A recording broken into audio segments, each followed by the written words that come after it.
Welcome to the Subjective Professor podcast, where we reject coercion and hypocrisy. This is episode 49, and we are going to talk about anarco-capitalism. And it is a topic which I did touch on earlier, but that was before I upgraded my mic. And I think in the context of talking about libertarianism, it would be good to follow up with what is anarco-capitalism episode.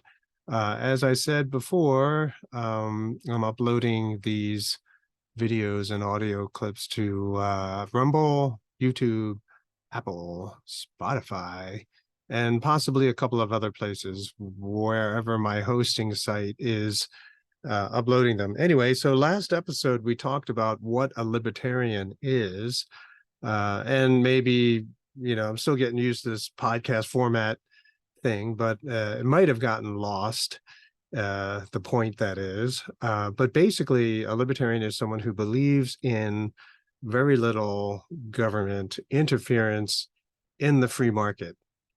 Okay, and so libertarians will argue from their own personal subjectivities what is a little and in what areas is it acceptable for the government to intrude into our lives and into the market. I argue that people basically bring their own personal subjectivity to the table, and these tend to be more private issues. In other words, no one's stopping you from having the beliefs and, conducting or engaging in behavior in the privacy of your own home. And we talked about the privacy, the attitudes towards privacy anyway, that existed when I was a lot younger. So, but part of that also includes the freedom or the ability, the opportunity to engage in individual activity, charity, some kind of startup program to help the neighborhood. In other words, you don't have to wait for government. You don't need other people to be with you when you start an activity. You just do it and you figure out how it might work. Part of doing this means that you have to have the ability and the means to do it. So having extra wealth or having the latitude to be able to do so is actually kind of important, right? And so one person that I knew who engages in work in the city, I told him, get rich first. That way you don't have to rely on anyone's funding, right? You can just basically make it self-funded, but that would take a lot longer, and he didn't have the patience for that. Okay, so the more that one goes into this direction, right, of basically leaving certain things in the private sphere and leaving the marketplace as free of government interference as possible, the more you go in that direction, the closer you get to anarcho-capitalism. And so we're going to do a deeper dive or a closer examination of anarcho-capitalism. And so first we got to do the terms, right? As per the rules of deconstruction, we got to examine terms. I do want to make people aware that there is something called anarco-communism, not the same thing, right? I've gotten into debates with people who said so I used to call myself an anarchist, and someone else said, oh, I'm an anarchist too. But after a couple sentences, I was like, what? This does not sound right. And so basically a libertarian on steroids is basically an anarcho-communist, right? So they believe in freedom in the marketplace, okay, but you have to obey a master, right? And so I had this interesting conversation with someone who claimed to be an anarchist, and then I realized, what he's talking about is Marxism. So it's a free society, but a group of people is basically telling everyone else how they should live, how they should do whatever it is that they're going to do. A very heavily regulated society, which I thought was very, very interesting. But anyway, that's why I now basically say that capitalism, right, to distinguish it from anarco-communism. So let's look at the first word, anarchy, right? Anarcho is basically anarchy, which means literally, if you look at the original language from where it came from, no leader, right? So an is no, arc as in leader, right? So no leader. Now people will take this to mean chaos, right? Well, if you have no leader, then everyone is without direction. No. Okay, maybe some people, if they're not being told what to do, will be at a loss in trying to figure out what they're supposed to do for the day. There are people like that that need instruction, constant guidance. But most people are not like that. And, for those people who need that kind of guidance, there's nothing wrong with that, right? They just are followers. And so they get to pick and choose who to follow. But most other people, though, are not that helpless. And people will seek out what is the best way of doing things, uh, and with whom, but they need information. They need to see all of the different choices. At the same time, people realize that violence is really expensive. And we've gone over this in the episodes that I made regarding war. Very, very expensive. It's just destructive. You're murdering people, you're killing people who might have invented the next great innovation to make life so much better, but oh no, they died in a war. Or this person would have come up with a cure for cancer, but he got drafted and now he's dead, So, violence is just really, really destructive, and we cannot know all of the possible gains that we could have had if all these people didn't die, right? And so, but that will not be known. Like we can't even really entertain that idea. But it's kind of interesting. Just look at it another way. How many people of the baby boomers who were serving in the military, but then the war ended and they went on to do incredible things, right? And so a lot of the baby boomers, a lot of the former in the military people after World War II went on to do a lot of things, and we benefited from a lot of their activity. And so that's what I mean. So less death means more potential for even better ideas. Okay. So people figure out that violence is really expensive. People who had family feuds, they realized that it's a lot better to live in peace than to always plot and try to kill each other and to protect themselves from someone who's trying to kill them. So anarchy, in the sense of anarcho-capitalism, basically signifies spontaneous order without one leader telling everyone how they're supposed to do whatever they're supposed to do. People are going to independently try to figure out what is the best way of completing a task, of helping them do work, or figuring out a problem. And so spontaneous order, the order does not come from the top. It's not a top-down kind of arrangement. Rather, the order comes from the bottom, the grassroots, probably an overused term now, but literally comes from the people who are living on the ground, who are actually having to live the life that needs to be lived, right? They're the ones who are confronting all of these problems. Now, the example I love showing in class, and I'm positive I mentioned this before, but it might have been 40 episodes ago, is the Port of Amsterdam. If you wanted to look up the video that I show, just type in YouTube, Port of Amsterdam, time-lapse, sail 2015, and it's by the Drone Addicts, right? So if you check that video out on YouTube, you will see what looks like chaos, absolute chaos, right?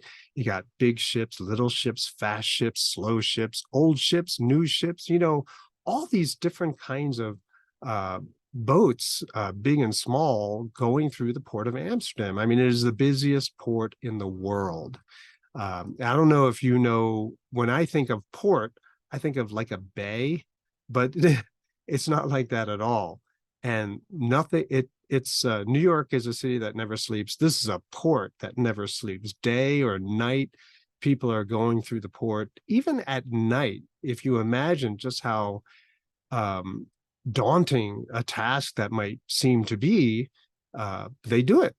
And so it looks like it's pandemonium. But the interesting thing is that there are no accidents, or if there were, it's very, very rare.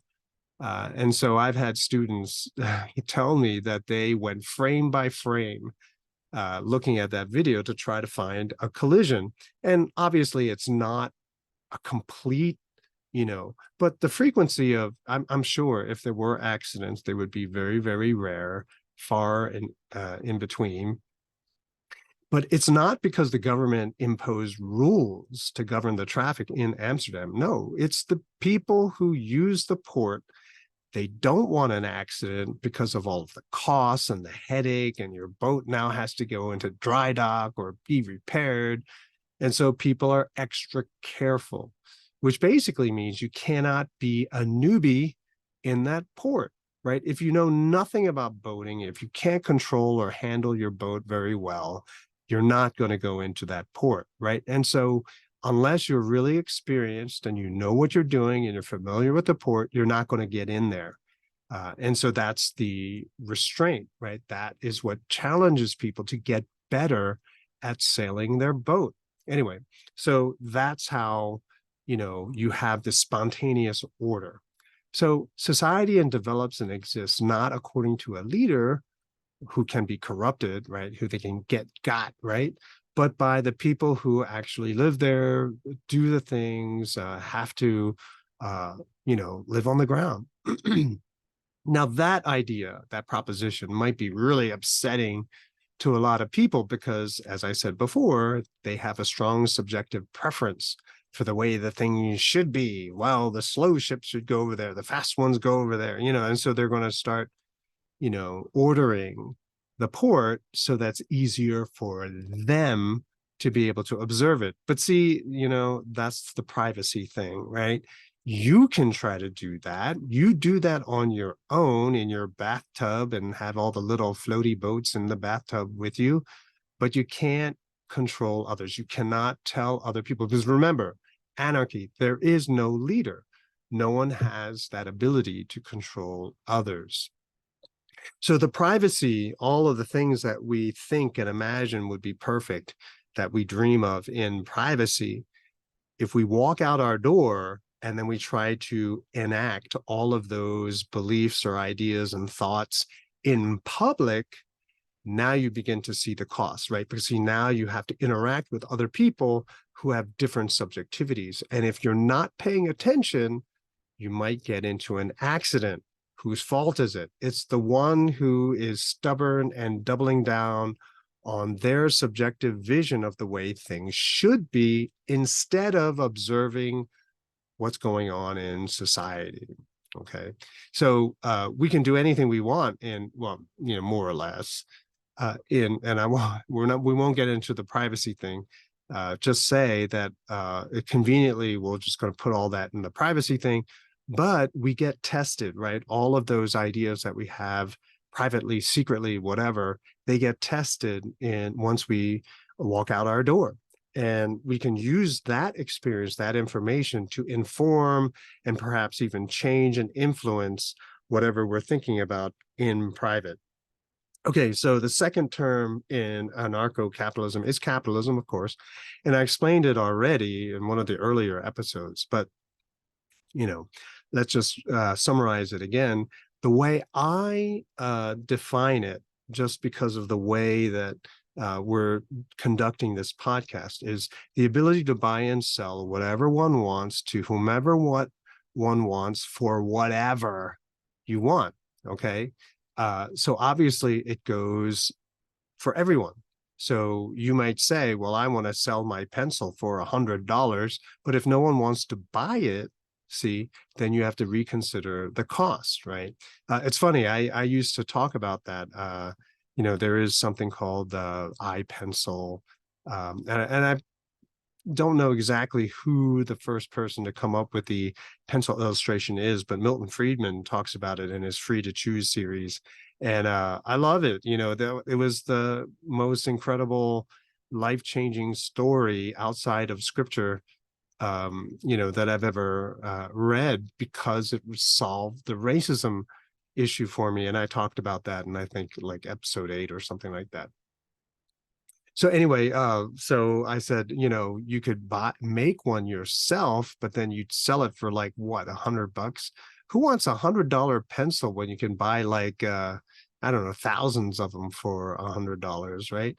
So no one would do that. My kid just came home, and the husband of one of his coworkers, they're a lot older, custom makes pens, and he bought one of the pens for $80, and I thought that was kind of funny because maybe it's not a pencil, but it's a pen, but it's a custom pen, and it's really expensive, and people want to buy it. So I just thought it was a knock against the argument I usually used to make, often made in class. Anyway, so as I said before, buying and selling whatever we want to, whoever we want, whomever we want, whenever we want, in the free market, right? And so we may have our own personal beliefs invested in the product that we are selling. I mean, take a church, for example. You are literally selling a subjectivity. And a lot of people may like it, a lot of people may not like it. Hey, but because there is no leader, no one can really codify or force everyone else to see things their way. Now, eventually, everyone will realize cost, right? That even belief has a cost. And so most people are going to say, well, if that belief costs that much, right? So for example, if you were a Sabbatarian, right? If you were a Christian that believes that working on Sunday is a no-go, well, that's a very expensive belief. And so some people will say, no, that cost is too high. And so they'll work on a Sunday or a Saturday, depending on your religion, right? And so that's the thing. So beliefs have cost. And so people, according to their subjectivity, according to what their actual religious beliefs are, right, their priority, their morality is, they will choose the set of beliefs that work best for themselves. Okay. Now, keep in mind that there will always be multiple choices, and so people can always change, and most people do. As they go through life, they'll realize that certain choices are very inexpensive and very desirable, but have horrible consequences. And so these weren't actually cheap choices. They were extremely expensive choices, right? So for example, speeding, like, oh, that's not, there's no cost involved. I can just speed and zip through traffic, and then you crash, and then you realize it was extremely expensive, especially if someone else got hurt in the process, or even if you got hurt, the injury is also part of the cost. So cultures, even now, some of you might be thinking in terms of culture, that eventually a group of people living in a certain area will come to, some set of codified habits, because that's how my dad define culture, right? Basically codified habits. Well, the thing about culture is that when you interact with people with different cultures, people start to compare, and they say, well, I like how you do that better than what we do here. What do you call that? A fork? I like a fork better than chopsticks, or I like to use chopsticks and forks, whatever.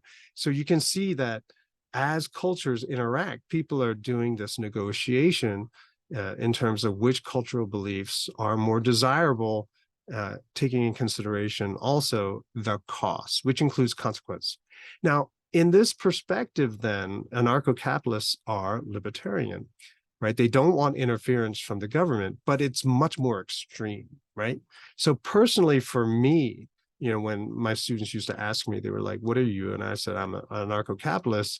And they said, well, do you really think that society can become like that right now? And I'm like, well, look, for me, it is a theoretical starting point, right? And so from there, you can establish a clean slate kind of thing. It's like the frictionless plane of physics, right?